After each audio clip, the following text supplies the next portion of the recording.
Il est avec nous en direct, Dr Patrick Bellemare. Bonsoir, Dr Bellemare.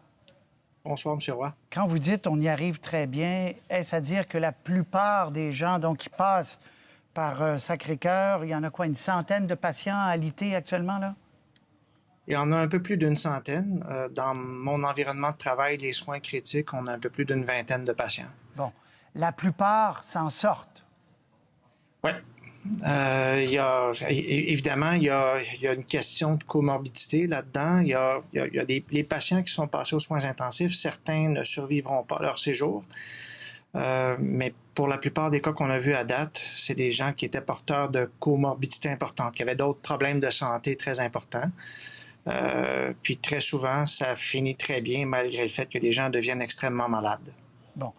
Vous dites que les gens deviennent extrêmement malades. Est-ce que le portrait est le même que ce qu'on disait au début? C'est-à-dire les gens hospitalisés, c'est des gens plus âgés et qui ont une autre maladie sous-jacente? Bien, on a vu, puisqu'il y a beaucoup de gens qui ont été infectés à la COVID, on a vu toute une gamme de présentations. Je vous dirais, les gens qui sont les plus susceptibles de ne pas survivre, et ce que la littérature nous montrait déjà, puis ce qu'on a vu dans nos murs, c'est que les gens qui ont tendance à moins survivre, c'est les gens qui sont et plus âgés et plus malades et qui ont plusieurs maladies concomitantes.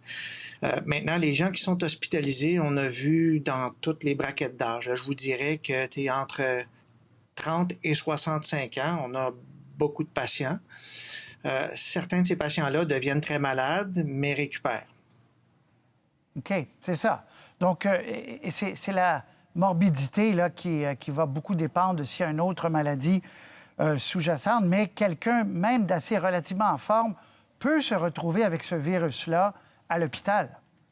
Oui, à l'hôpital et dans quelques cas aux soins intensifs. C'est vrai pour la COVID, mais c'est également vrai dans le cas d'autres infections. Là. À chaque année, on a la grippe saisonnière, puis il y a un lot de patients, dont certains qui sont plutôt jeunes et en bonne santé, qui vont avoir une forme très grave de l'infection. Bon. C'est vrai également pour la COVID, puis la particularité pour la COVID, c'est que compte tenu du très, très, très grand nombre de cas, on a une sous-population de gens qui sont extrêmement malades, puis ceux-là viennent chez nous. On a vu depuis plusieurs jours là, le drame dans certains CHSLD. Pour ce qui est de l'hôpital, vous étiez manifestement bien préparé, mieux équipé. Est-ce que ça va à ce niveau-là, l'équipement personnel? Est-ce que vous avez ce dont vous avez besoin? À date, oui.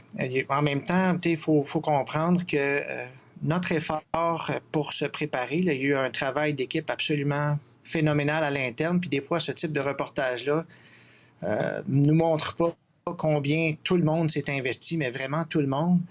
Et puis, chez nous, ça a été le cas. Là, tous les corps de profession ont été mis à contribution pour adapter l'infrastructure puis l'hôpital à un ennemi qu'on connaissait mal.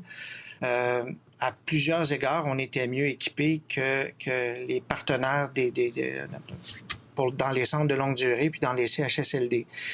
Puis actuellement, on arrive à bien faire face à la crise. En même temps, il y a une bonne quantité de patients. C'est sûr que ça reflète la charge hospitalière actuelle. Puis ce qui se passe dans les CHSLD reflète également la charge hospitalière actuelle. Il y a une partie de cette clientèle-là qui est chez nous puis qui est dans les autres hôpitaux de la région. Oui.